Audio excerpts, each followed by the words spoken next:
Xin chào các bạn! Dưới lòng đại dương mênh mông, không chỉ có cá voi khổng lồ hay những loài sinh vật kỳ bí ẩn mình trong bóng tối, mà còn những kho báu khiến cả thế giới phải rùng mình khi nghe tên. Hàng trăm năm trôi qua, bao nhiêu con tàu chở vàng, bạc, kim cương đã bị nuốt chửng bởi sóng dữ, để rồi giờ đây nằm im lìm dưới đáy biển, như những ngân hàng ngủ quên. Có người nói chỉ cần tìm được một trong 6 kho báu khổng lồ sau đây, bạn không chỉ trở thành tỷ phú mà còn là huyền thoại sống trong giới săn kho báu.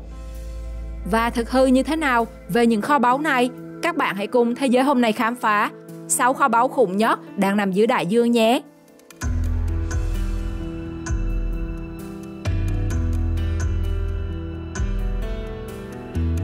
Đồ cổ dưới đáy biển Quảng Ngãi.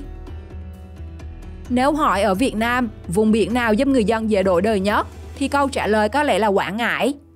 Giữa làn nước xanh thẳm ngoài khơi Bình Châu, có một vùng biển mà ngư dân gọi bằng cái tên rợn người, nghĩa địa tàu cổ. Nơi đại dương cất giấu hàng thế kỷ bí mật và cả những kho báu khiến giới săn tìm phải mất ăn mất ngủ. Từ xa xưa, đây từng là tuyến giao thương huyết mạch, nơi những con tàu chở đầy gốm sứ, vàng bạc, châu báu từ Trung Hoa, Nhật Bản, Ả Rập vượt sóng tìm đến Việt Nam. Rồi chỉ còn một cơn bão dữ, tất cả hóa thành những nấm mồ nằm sâu dưới lòng biển. Từ năm 1998 đến nay, tại vùng biển Quảng Ngãi, các nhà khảo cổ đã tìm thấy hơn 11 tàu cổ, và nó thường chứa đầy những vật phẩm giá trị về lịch sử văn hóa mà không thể đong đếm được bằng tiền. Lâu lâu, người dân vẫn tìm thấy những món đồ trị giá hàng tỷ đồng, như ông Dương Đình Lục tìm thấy tượng khỉ Hanuman thuộc văn hóa Champa, được người ta hỏi mua với giá 2 tỷ đồng. Vào những năm 2015, một nghề mới được sinh ra ở Quảng Ngãi, đó là nghề truy tìm cổ vật. Khi các thuyền đổ xô đi săn lùng, bất chấp lệnh cấm của chính quyền tỉnh Quảng Ngãi khi ấy. Những cổ vật được tìm thấy ở Bình Châu thường có niên đại từ 500 đến 800 năm. Tổng cổ vật ở biển Quảng Ngãi ước tính trị giá lên tới hàng nghìn tỷ. Đến nay, các chuyên gia vẫn tin rằng dưới lớp cát sâu của nghĩa địa tàu biển hiếm có nhất thế giới này, vẫn có nhiều con tàu chưa từng được phát hiện, cùng những kho báu vô giá đang chờ ngày được đánh thức. Đây là minh chứng sống động cho thời kỳ phồn thịnh của vùng biển miền Trung Việt Nam trong lịch sử.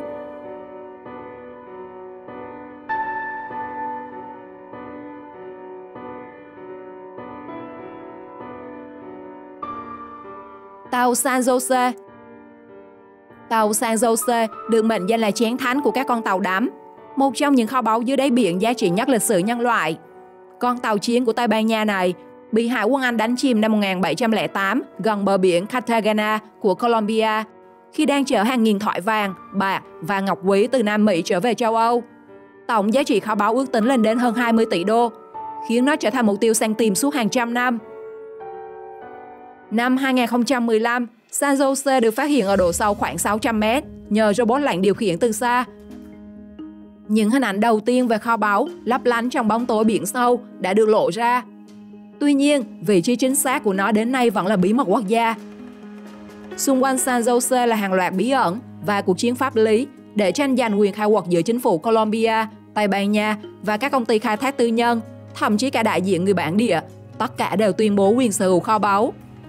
Các chuyên gia UNESCO còn cảnh báo về lời nguyền biển sâu khi bất kỳ ai tham lam động vào San Jose đều phải trả giá. Cho đến nay, San Jose vẫn chưa được trục vớt, nó trở thành kho báu bị giam cầm dưới đáy biển.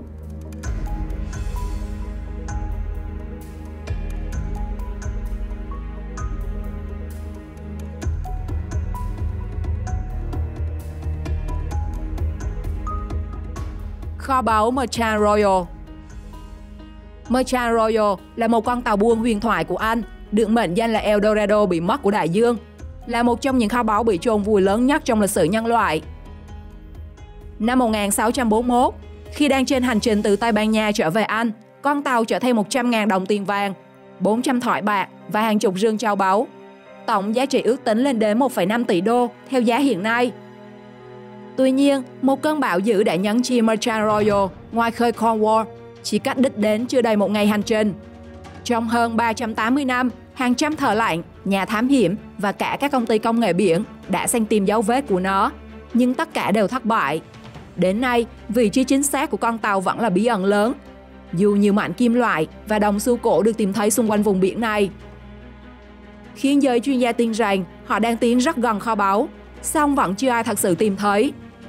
Dân gian tương truyền rằng trong những đêm trăng lạnh, mặt biển Cornwall vẫn ánh lên sắc vàng kỳ lạ, như lời nhắc nhở về kho báu vô tận đang ngủ yên dưới lòng đại dương, chờ người đến đánh thức. Và nếu bạn tìm được, chắc chắn bạn chẳng những trở thành tỷ phú mà còn trở thành huyền thoại trong giới săn lùng kho báu.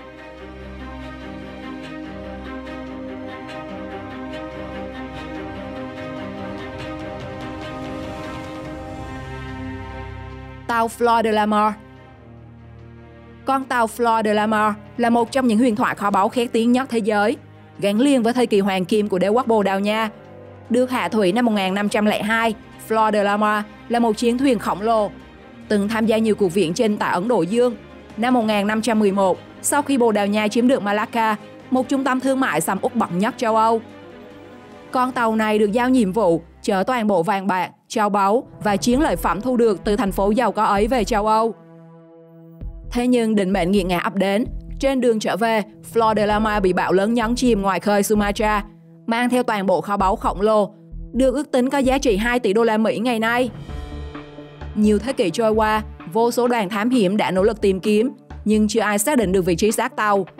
Người ta đồn rằng nơi con tàu nằm xuống được bao phủ bởi lời nguyền cổ xưa: kẻ nào tham lam chạm vào kho báu ấy sẽ phải trả giá. Dù chỉ còn là huyền thoại giữa lòng biển Đông Nam Á, Fleur de la Mer vẫn được xem là nữ hoàng kho báu bị mất tích, biểu tượng của sự vĩ đại và bí ẩn của đại dương.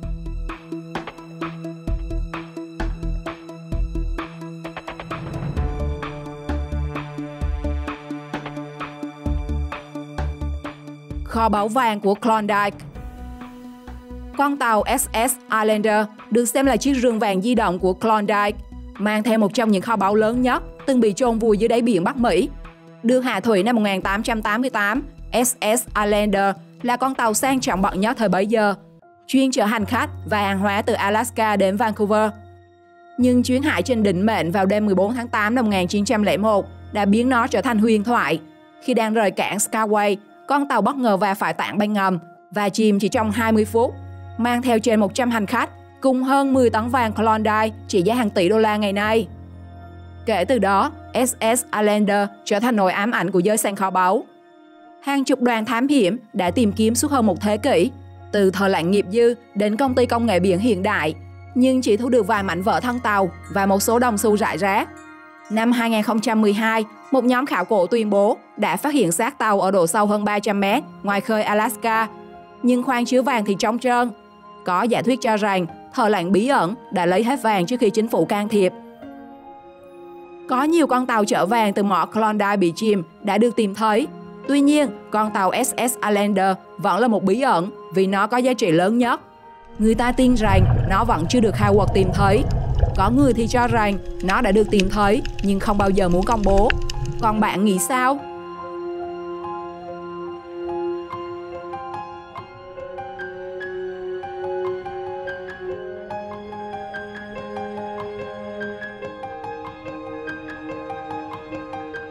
Kho báu của Tây Ban Nha.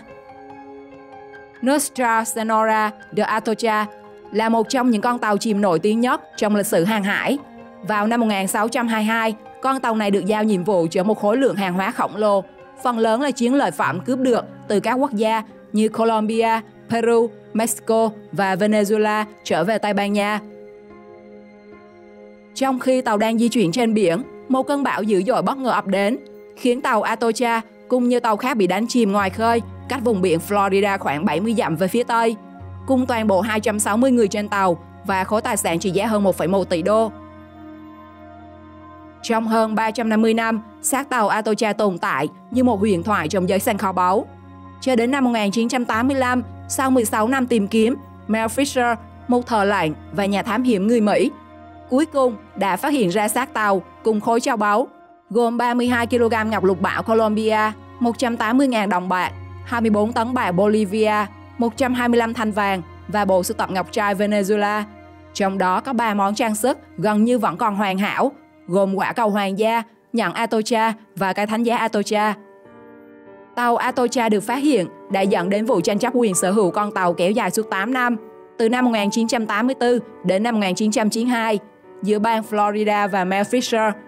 Cuối cùng, Tòa án tối cao Mỹ đã ra phán quyết trao quyền sở hữu toàn bộ số châu báu từ tàu Atocha cho Mel Fisher, và ông ấy đã mở một bảo tàng hàng hải mang tên mình tại Key West, Florida để trưng bày những hiện vật và bảo vật quý giá liên quan đến tàu Atocha. Năm 2014, tàu Nostra Senora de Atocha được ghi danh vào sách kỷ lục Guinness Thế giới là tàu đắm có giá trị lớn nhất từng được phát hiện dưới đáy đại dương. Kho báu dưới biển nào làm bạn ấn tượng nhất? Nếu là một nhà săn tìm kho báu, bạn muốn khám phá và khai quật kho báu dưới đáy biển nào nhất? Comment câu trả lời cho mình biết nhé. Xin chào và hẹn gặp lại!